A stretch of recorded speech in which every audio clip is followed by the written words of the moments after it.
Welcome to Inspiration and Transformation from the Banks of the Ganga with Sadhvi Bhagawati Saraswati, an American sannyasi living at the Parmarth Niketan ashram in Rishikesh, India. Sadhvi is president of the Divine Shakti Foundation, a charitable organization bringing education, vocational training, upliftment, and empowerment programs to women and children. Sadhvi is also Secretary General of the Global Interfaith Wash Alliance and Director of the world-famous International Yoga Festival. Join the musings of an American sannyasi as Sadhvi shares the wisdom and teachings of her guru, His Holiness Pujya Swami Chidanand Saraswati Ji.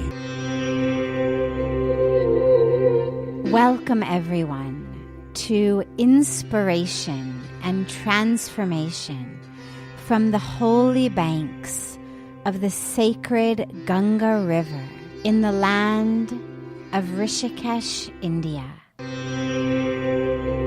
When I was studying science 25 plus years ago, and even when I first came into spirituality 21 years ago, there was really this gap, science and spirituality. And it was, people would say, oh, you've gone from science to spirituality. And there would be lots and lots of questions about, how do you choose which way to see the world? How do you know what to believe? Is it science or is it spirituality? And what's been so exciting in the last couple decades is to start seeing these two things really merge. And here's what I love about it a lot, is spirituality's been telling us things for thousands of years. Science is wonderful. Every single thing we have here, ranging from, my thermal underwear that's keeping me warm, and, how the dual layers, they can put them together to make sure that I stay warm, to how the microphone works, to how the camera works, to how the lights work, to how every one of us got here. I mean, presumably we all used some form of vehicle to get here from wherever we come from. Most of us airplanes, maybe some people trains or buses or cars. But every one of us has arrived here through some vehicle that would not be possible if we didn't have science. The problem comes in with where science claims jurisdiction. So science is able to give us truth, and I'm a proponent of science. I really love science. But its jurisdiction is limited to how good its tools are.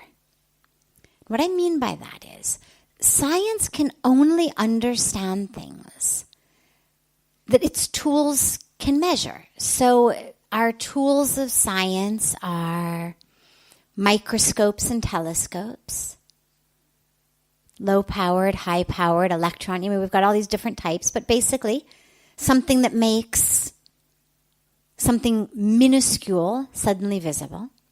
Telescopes that bring something far away into our vision. A variety of systems of measurement. We can measure weight, we can measure height, we can measure density, we can measure all sorts of things. Heat and cold and whatnot. But science's truth is only as good as its tools. And so, for example, there was a long period of time on Earth in which, in schools, in science class, children were taught that the Earth was flat. It's what the tools of science told us at the time. Earth is flat. It's what kids learned. If on a science exam in those days you had written the Earth is flat, the teacher would have marked it correct. There was a long period of time in which science told us that the whole universe revolved around the Earth. Then we got better telescopes. And we learned, actually no. Now, the truth didn't change, but that which science teaches us, that which is published in science books, changes. And it changes based on the tools that science has. So our telescopes were lousy. We thought the earth was flat and that everything revolved around us. Telescopes get better. We develop actually even machines that can go into outer space and look back on the earth. Suddenly our truth changes. Well, the earth hasn't changed. The shape of the earth hasn't changed. The way the universe rotates hasn't changed. But the truth of science has changed. Something that was true a few hundred years ago is no longer true. Now, I don't say that to blame science or criticize science. As I said, I'm a staunch advocate of science, but only to clarify where science's jurisdiction over truth ends. And it ends where the limits of its tools begin. Now, spirituality has used a different tool. The tool of spirituality is we look inward. Now, for most of us, when we begin to meditate, we barely even begin to catch a glimpse of the truth of who we are. We can barely even begin to understand our own reactions, our own emotions. It would be absurdly far-fetched for us to even begin to assume that through closing our eyes and meditating, we could understand the nature of the universe. And yet, that's exactly what the sages and the saints and the rishis did. They didn't meditate like we meditate. That was all they did. That was their life. As people in this room are experts in everything ranging from, finance to engineering to sports to, whatever all of your expertise may be. The rishis were experts in spirituality. That's all they did. And so by the time they were getting truth, they had opened up that channel into a collective body of knowledge that most of us just don't have access to. It's not that it's not there. It's just we don't have access to it. And a good way to understand this is if you look at the visual spectrum, for example, the color spectrum, the rainbow that we see. We begin with red and we go to purple, right? Red, orange, yellow, green, blue.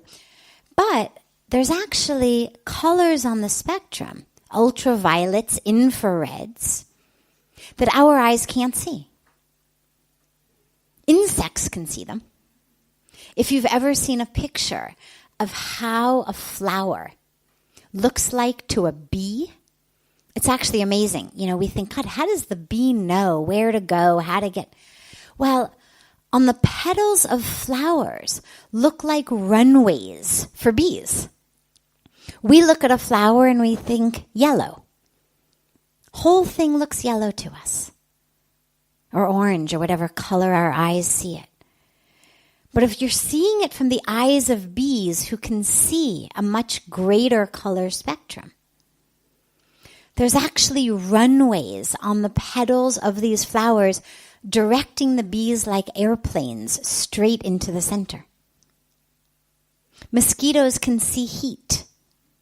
Ever wonder how the mosquitoes know where to find you? They see heat. If you see a picture of what a human body standing, next to a table looks like to a mosquito, well, the table's all dark. The human body is lit up. And this is why the more you move, the more the mosquitoes come after you. Because as you move, your body's generating heat. And it's getting brighter and brighter and brighter for the mosquitoes. Now, I share all of this because to us, what we can see is what there is. If I can't see it, it doesn't exist. But when you have creatures who clearly are not more evolved than we are, who have access to such a greater visual spectrum than we do, then it at least gets our foot in the doorway of maybe there's stuff out there that we can't see. I mean, if bees can see things we can't see, and mosquitoes can see things we can't see, your cats can see things you can't see. They can see in the dark. They're nocturnal. They can see that spectrum. So could the rishis and sages, but instead of it being a visual spectrum of infrared and ultraviolet and heat, they could see truth. And some of that truth, science is just beginning to catch up with. I'll give you one of my most favorite examples. So a very fundamental spiritual teaching is you create your reality. Right? This is a really basic but crucial teaching, particularly of the Indian spiritual tradition. Pujya Swamiji was speaking about it on the Ghat last night. I was speaking about it on the Ghat last night, of the power of thought. Not just to make our mood, it's not just what I think makes me happy or sad, but literally the power of thought to create our reality. So you think of that as a spiritual teaching. And yeah, we now have machines that I talk about that can measure your waves, but I'm actually going to go somewhere even deeper scientifically with this. In science, they used to talk about two different elements, two different aspects. Things were either particles, matter, or waves, energy. The material world was made up of particles and waves. This was basic physics. Slowly, as they watched it with better machines, better tools, as they watched particles and waves, what they found was that sometimes particles turned into waves, and sometimes waves turned into particles. And this was, part of when quantum physics started to take off as, wow, it's not actually quite as cut and dry, quite as black and white. It's not only particles and waves. We're watching waves turn into particles. We're watching particles turn into waves. Now this is, for those of you not super familiar with those terms, what we're talking is we're watching matter turn into energy. We're watching energy turn into matter. But then recently they've gone a step further. And they've identified something they call the observer effect. Now this is not something out of spiritual teachings. This is something out of physics. And what the observer effect says is, actually, whether it's a particle or a wave can be determined, can be due to not just the nature of this thing, but the person watching it. Now this is so exciting that it literally gives me goosebumps even under my thermal underwear, because the fact that I could look at something and it could be a wave, and you could look at the same thing and it could be a particle, and that physics is now telling us this, is such an almost perfect overlap with what the rishis and the sages have said thousands of years ago. We create our reality. How you see it is how it is. And if on the most basic, fundamental, elementary level of matter and energy, who's looking, how long they're looking, is changing the very nature of the thing they're looking at. So then you say, well, is that science or is that spirituality? Right? Well, yeah, yes and yes. And this is what's starting to get so exciting, and it's reaching into medicine. We're now in 2018. So 10 years ago, when I finally finished my PhD, I did my dissertation on the role of what we think, how we feel, what we believe on our immune systems. Now, the research has even come along a really far way in just the last 10 years. But if you go back 10, 15, 20 years before that, that was absurd. There's no way anybody would have let me do a PhD dissertation on that. I mean, maybe if it were, a yoga institute or something, but because there was no scientifically acknowledged interaction of that depth. We didn't know that our emotions talk to our immune system. We talked about mind over matter. We talked about body and mind. But this incredible overlap. And now slowly, they're starting to actually give us the biological aspects of that. How does it work? Science just says it's there. Spirituality just says it's there. Science looks at how is it there. So we're now starting to see receptors, for example, on our immune system cells for emotional neurotransmitters, which is really exciting. So again, this is where they start to overlap. But I think the most basic element of it really for me is that as science's tools get better, the discoveries of science are coming closer and closer and closer to telling us what spirituality has been telling us for thousands of years. And on the one hand, that could make those of us who are spiritual people kind of annoyed, because you could feel like, finally. Right? These are people who are saying we're discovering this, and this is, some invention, and over here it's been written thousands of years ago. But actually, instead of feeling frustrated, it makes me really excited, because I don't have an attachment to why people embark on a spiritual path. I don't have an attachment to what their motivation or their agenda is. And if their agenda is because now the Mayo Clinic says that, meditating is good for your health, or it helps prevent heart attacks, and that's why they've started meditating, so be it.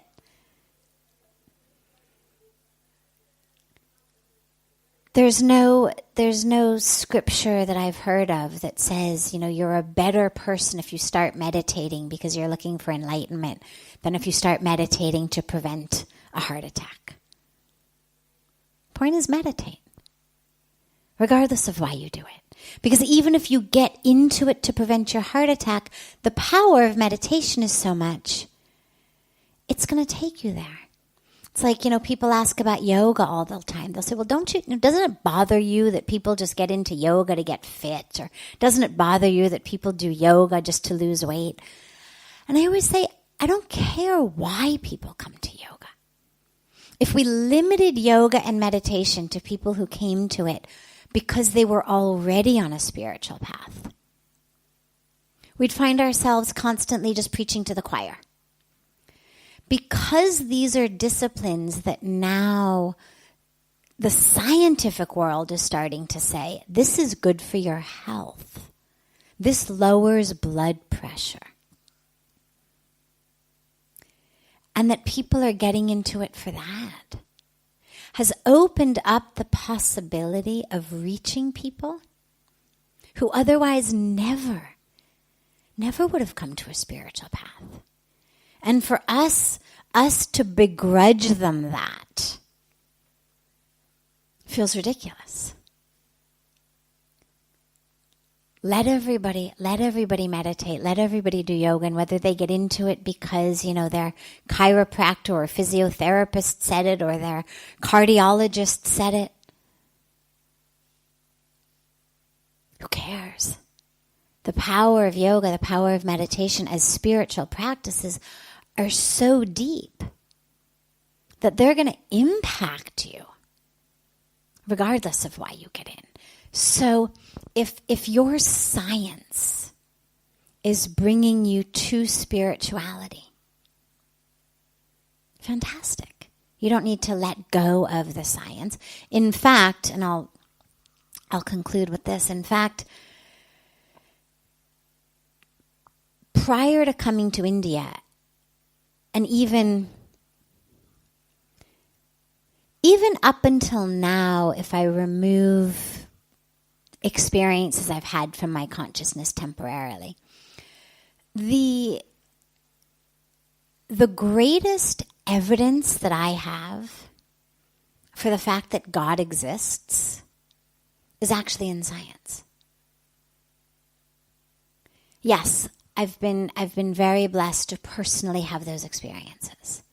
But in terms of evidence, I would never expect someone to take my word for something. I would never say, well, you should believe it exists because I've had this experience.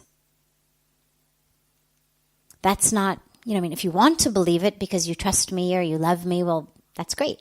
But I would never rely on that. I would never expect you to believe something just because I was saying it, just because I had an experience. And for me, science actually gives us the very best evidence, and the evidence is this. In a science laboratory, anybody who's ever spent time in a science laboratory knows that we can create a lot of things. We've got petri dishes, we've got Bunsen burners, we've got test tubes, we've got beakers, we've got all of our materials. And if you've got a really good science teacher, or you're working from a really good science book, you know that when you take a little bit of this and a little bit of that and you put them in your crucible and you turn on your Bunsen burner, that something's going to happen. Now, typically what happens is you get, some smoke, or you get a bad smell, or you get something like that. But science also, as I began, is what helps us make things. It makes my thermals. It teaches us how to make the microphone, or make the camera, or make the lights. But what science cannot create is life. And if we don't even think about humans, and you simply think about a leaf, think about a mosquito, think about an amoeba. Well, biologists could tell you exactly how that leaf is made. They could tell you exactly how much carbon, how much hydrogen, how much nitrogen, how much oxygen. They even could tell you how the molecules are bonded together. They could do with those, Lego type of things with the styrofoam balls and rods and whatnot, and show you how the molecules bind together. They could draw a full picture of exactly how that leaf, the structure of it. But you can't create life in a petri dish, even knowing everything. After inventing everything, discovering everything, understanding everything, they cannot replicate it.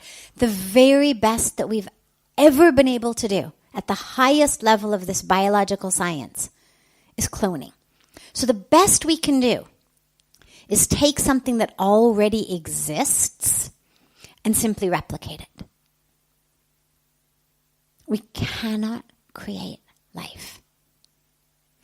Which to me, from a scientific perspective, says, okay, now wait, our highest, best scientists who have studied and learned and mastered every aspect of the physical world from the Big Bang to this moment cannot create a mosquito or a leaf in a petri dish. And you expect us to believe that this just randomly happened? things just bounced off each other and it randomly happened, when even knowing what was bouncing off each other and at what speed and at what temperature, we still can't create it? In any of the best laboratories in the world? With any of our Nobel Prize winning scientists in the world? Not even once? Not even a spark of life that died 24 hours later?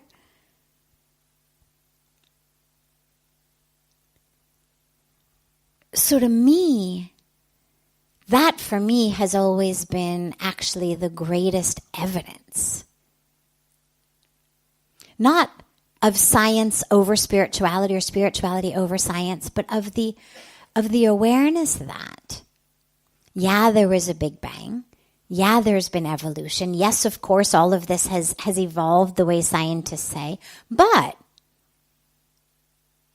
there obviously had to be someone, something, who knew very clearly what they were doing.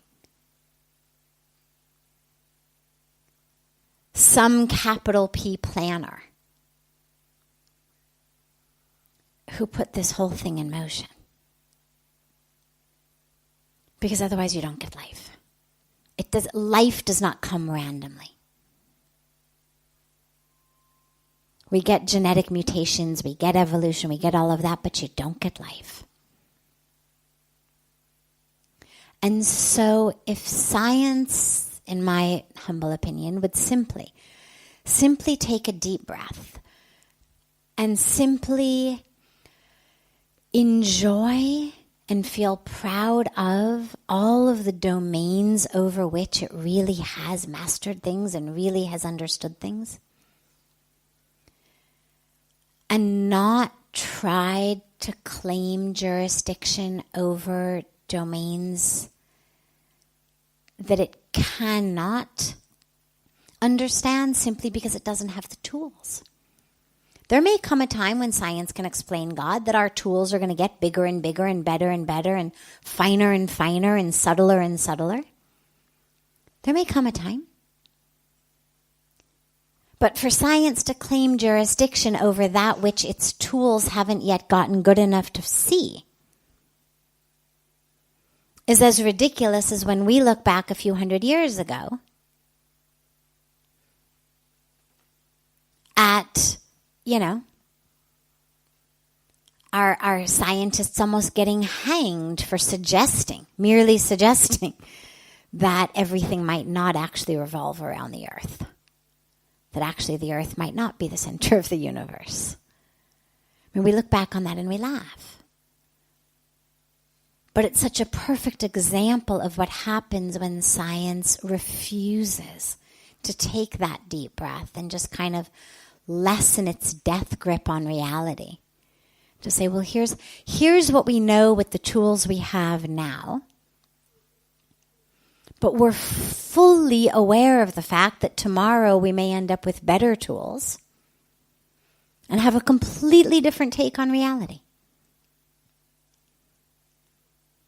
And then they'd be able, it seems to be able to work more in concert with spirituality, which actually is happening more and more and more as science and spirituality are starting to overlap.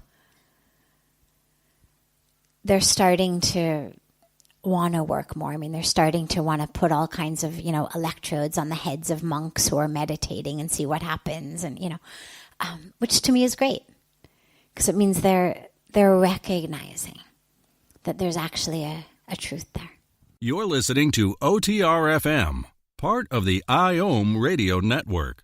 Being a radio host on IOM FM allows you to build your show on a rich platform with the power of the internet to fulfill your outreach goals and connect with a very specialized and global online audience, unlimited by time and distance. OMTimes Radio will provide you with web relevance, a recognizable conscious brand, and with the standard of excellence that has accompanied every single Circle of Hearts Radio is a sanctuary on the airwaves. Join me, Grandmother Elia, in the circle on Sunday 2 p.m. Eastern as I share information to both enlighten and nourish your soul. Hi, this is Christina Ricci with RAIN. Every 2 minutes, another American is sexually assaulted. If you or someone you know has been sexually assaulted, You are not alone. Help is just a call or click away through the National Sexual Assault Hotline. Please call 1-800-656-HOPE, that's HOPE, or visit RAIN.org, that's RAINN.org. Brought to you by RAIN and this station. Welcome back to Inspiration and Transformation. I'm so glad to have you all back here with me. So, yes, you've been joining us in Satsang for a while, and so yes, when we've spoken about gurus, it's not essential, meaning that for spiritual awakening, for self-realization, God realization, all I need is myself, because God lives within. And so there are examples in our history, in all of the world's traditions, of people who, by themselves, had experiences of God within them. But as I've mentioned, it's very difficult, which is why I always very sincerely recommend a guru. Because along with God within us, as the truest, wholest, most fundamental aspect of who we are, the real who we are, the rest is just not self. But part of the not self is the ego. And the game that the ego plays is it dresses itself up like self. And it's a lot louder. It's a lot louder, it's a lot showier, it's a lot more flamboyant, it's a lot more dramatic than the divine presence within. And so if you've got the ego dressing up in its costumes of your higher voice, of your divine self, of your true nature, it becomes very difficult sometimes to really distinguish the truth of who we are. And what the guru does, the word guru literally means the one who removes the darkness and brings light. And so the guru is the one who is the light that removes that darkness of ego and ignorance. And so now bringing it back to your question, if we live in Shanghai or Milan, what to do? Well, fortunately these days, with engineering being the way it is, with technology being the way it is, you actually have access to gurus, to enlightened masters, to the ones who are the light, in so many places. It really used to be that you had to only be in a few pockets of the world to be in the presence of the masters. And then, of course, you didn't know that they would necessarily be there when you got there. Maybe they had gone off on a pilgrimage. But these days, technology has really brought us, it's made it so easy for us to travel. It's made it so easy for us to access teachings wherever we are. Now, there is nothing better, and I say this from personal experience, there is nothing better than having the guru right there. But if you're connected, once you're connected, then wherever you are, you're able to reconnect. You know, one way of thinking about it is sort of a funny example, but if you think about it, you know, we used to have, and we still have, but now not that many people use them. We used to have cordless phones all the time, right? And you'd have the base, and you'd charge the phone in the base. And once it was charged, you could take it anywhere because it was still connected back to the base. Now, if you unplugged the base, yeah, you wouldn't get it in your handset. But once it was charged in the base, you could go roam around with your cordless phone. This is in a very sort of light-hearted way. Very much what happens when you connect with the Guru. Plug yourself in. That connection stays with you. And of course, because what the Guru is relying on for the transmission of light is not actually phone waves, it's able to transmit much farther than, the 50 feet or 100 feet that you get with cordless phones. But this is where we keep recharging our batteries, where we keep reconnecting and coming back. So just because we may live in some other city, I wouldn't say give up on the notion of a Guru. What you're going to have, a challenge, a great challenge, but the challenge is going to be to hear the Guru within you, which is the same challenge that people have if they have a Guru who's no longer in their bodies. People have a Guru who leaves the body. Or sometimes people connect with a Guru who they never even knew in the body. And the Guru may have lived hundreds of years ago.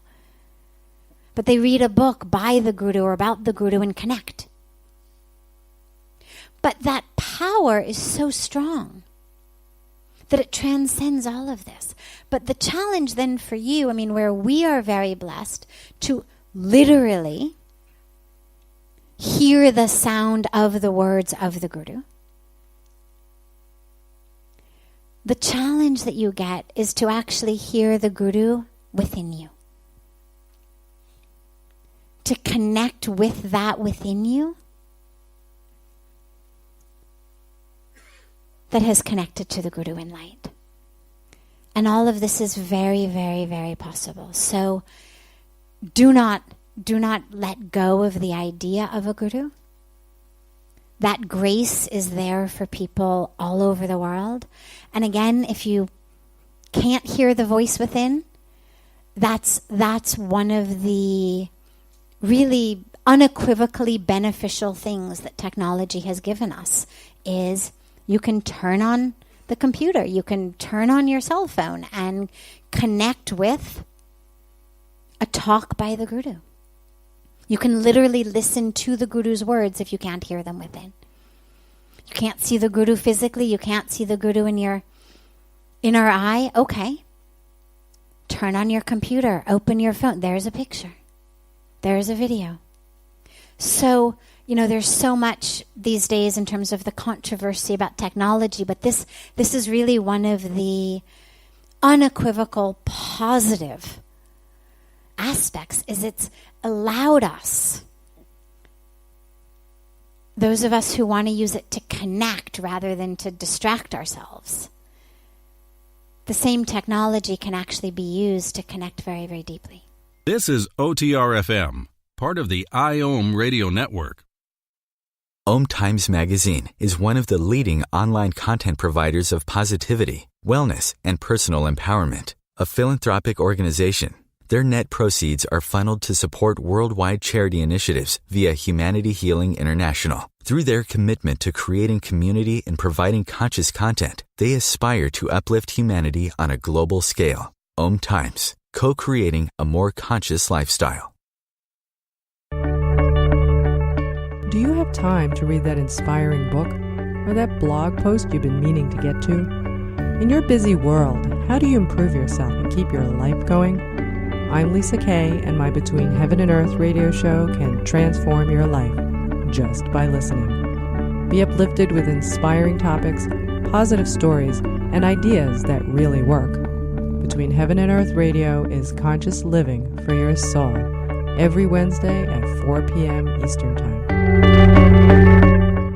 Like Baldwin with People for the Ethical Treatment of Animals. I grew up loving circuses and other traveling animal shows, but it never occurred to me what life might be like for the animals. Training wild animals to do things they don't understand takes force. Routine discipline with a hook or whip with the heel of a boot shows the animal exactly who's the boss. Don't patronize animal acts. Please contact People for the Ethical Treatment of Animals. 757-622-PETA. Welcome back. This is Sadhvi Bhagawati Saraswati with inspiration and transformation. You think about someone.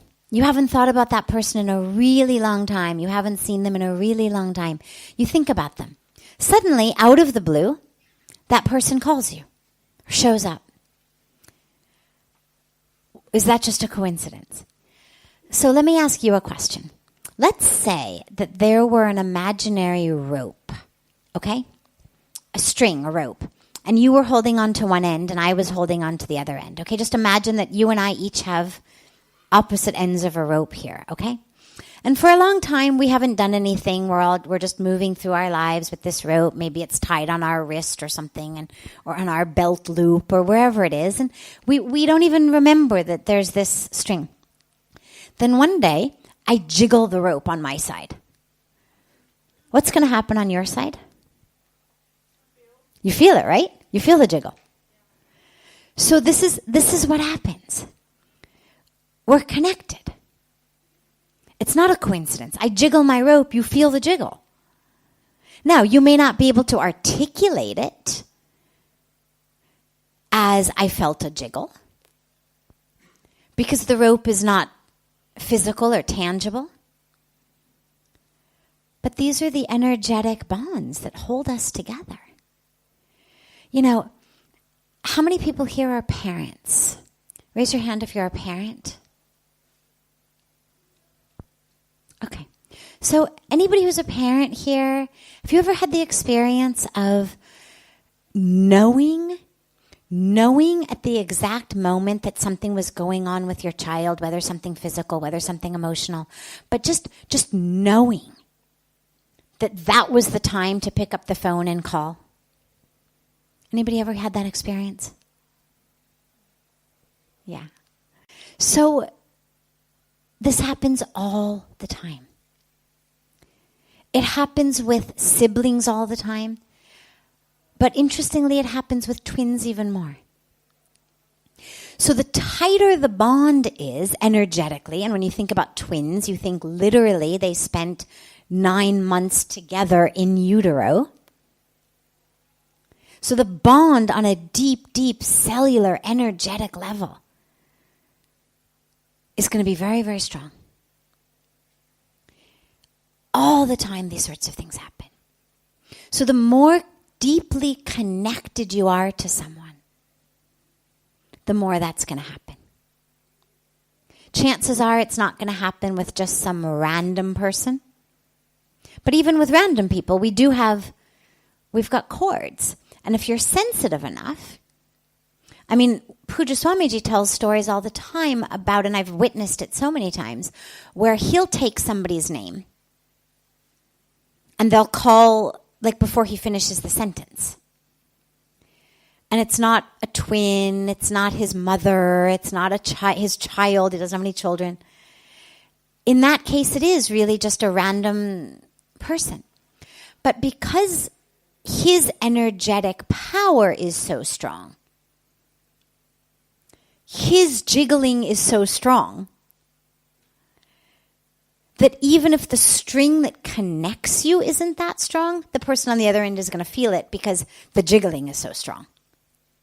That his energy is that powerful. But I think in general, with most of us, it happens much more with people we're really close to.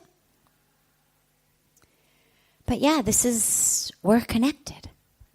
We're connected. I think of you over here. I jiggle the string over here. You feel it over there. You call me. It's beautiful because it reminds us how connected we are. This is OTR-FM, part of the IOM radio network. OMTimes Magazine is one of the leading online content providers of positivity, wellness, and personal empowerment. A philanthropic organization, their net proceeds are funneled to support worldwide charity initiatives via Humanity Healing International. Through their commitment to creating community and providing conscious content, they aspire to uplift humanity on a global scale. OMTimes, co-creating a more conscious lifestyle. Do you have time to read that inspiring book or that blog post you've been meaning to get to? In your busy world, how do you improve yourself and keep your life going? I'm Lisa Kay, and my Between Heaven and Earth radio show can transform your life just by listening. Be uplifted with inspiring topics, positive stories, and ideas that really work. Between Heaven and Earth Radio is conscious living for your soul, every Wednesday at 4 p.m. Eastern Time. Like Baldwin with People for the Ethical Treatment of Animals. I grew up loving circuses and other traveling animal shows, but it never occurred to me what life might be like for the animals. Training wild animals to do things they don't understand takes force. Routine discipline with a hook or whip with the heel of a boot shows the animal exactly who's the boss. Don't patronize animal acts. Please contact People for the Ethical Treatment of Animals. 757-622-PETA. Welcome back. This is Sadhvi Bhagawati Saraswati with inspiration and transformation. Free will absolutely exists. Absolutely. See, I stood up. Said no. Right? No plans to do that. But you asked. You asked about free will. So I thought, well, let's have a demonstration. Basically, I'm sitting here. Sitting here through the end of Satsang. But just to prove a point, I can do this, I could dance. We could do all sorts of things. I could juggle with the microphone. Okay. All sorts of things that you are definitely not planned in terms of when you think of the plan of the evening of Satsang. The question about it comes in with its relationship to karma and destiny. And what we know is that in this moment we have free will. What we don't have, of course, is retrospective free will. So I don't get to rewrite history. Which means, of course, I don't get to rewrite where I am in this moment. In this moment is what you could call predetermined, which is the flip side of free will and where the debate comes in. This moment is predetermined. Did you have a choice about being here? No. You were all predetermined to be here. But predetermined how and by what? Well, by all of the choices and decisions that you made in all of the moments of your life leading up to the very moment before you walked in the door to Satsang. Are you going to be here tomorrow night? Well, that's based on the decisions you make today. If you get in a bus tonight from Rishikesh to Delhi, no, you're not going to be here with us tomorrow evening. If you decide, oh, I'm here on the banks of Ganga. I've been touched, I've been inspired. Yeah, I was planning to get on the bus, but I'm allowing myself to be touched and I'm going to stay back. You'll be with us. Tomorrow night when we sit here, again, those of you who will be sitting here because you've been predetermined to be here. But that predetermining of tomorrow includes the choices you make now. All the moments prior to now and now. So that which we've done in the past has predetermined my present. That which I'm doing now is predetermining my future. It's not pre as in some very obscure, vague concept of pre. It's just determined prior to the moment. Based on your sanskaras, your patterns, what type of person you are. We all know we've all got different types of habits. We could all walk into a restaurant and order 50 different things. 50 different patterns of living behavior. Those are our sanskaras, our patterns, our habits.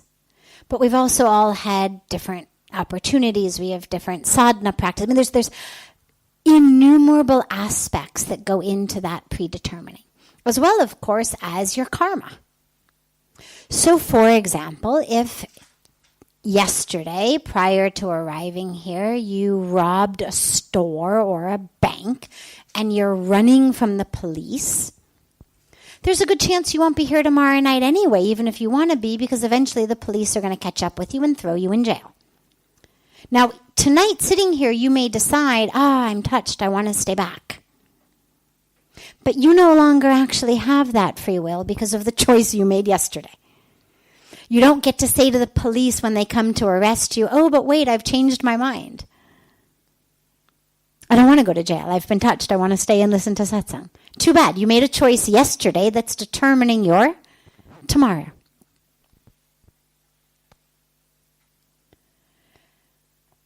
So some aspects, it's all predetermined, but some of the pre is long ago. Some of the pre is immediate. You could have gotten to the door and walked away. So some aspects of the predetermination of why you're here, some are going to go back to your parents, how they raised you, the sanskaras they gave you. Some are going to go back to choices you made a few years ago. Some are going to go back to choices you made a few weeks ago, some a few days ago, some a few hours ago. The sum total of all of that has brought you here. Which means when we think about our life, since we cannot go backwards, we cannot rewind our lives, we have absolutely no control, zero, over the karmic fruit of things we've already done. The only piece of the puzzle that we have any control over is the addition to the karmic package of the choices we make now. And that's what our free will is. So some part of what your tomorrow is going to look like is predetermined. So you're still going to be that same height. You're going to still be the same weight. You're still, all of those things are still going to be there. If you went and got a tattoo today, you'd wake up tomorrow morning with a tattoo. If you got, some part of your body pierced today, you'd wake up tomorrow morning with a hole in that part of your body. So it's not entirely free will. You couldn't wake up in the morning and, decide, I don't want to have any holes in my body. Well, too bad. You've already done that. But there's a lot that's as yet undetermined. And that's where our free will comes in. So rather than worrying too much about stuff over which we have no control, it's much better to focus our attention on the stuff over which we do have control, which is the choices we're making. And we leave the rest in God's hands. God, you know what I've done. Some of it I don't even know. Past life stuff I don't even know. I don't even know all the aspects of my, astrological pieces. God, only you know that. You know my past life stuff. You know my astrology stuff. You know all of this. The only piece I have is choices I make. So you take care of the choices you have, and you leave the rest to God to take care of the rest. This brings to a close this hour of inspiration and transformation. Thank you so much for joining me. I'm so glad to be together with you all each week. And I look forward to being together again next Thursday, same time, on OMTimes Radio.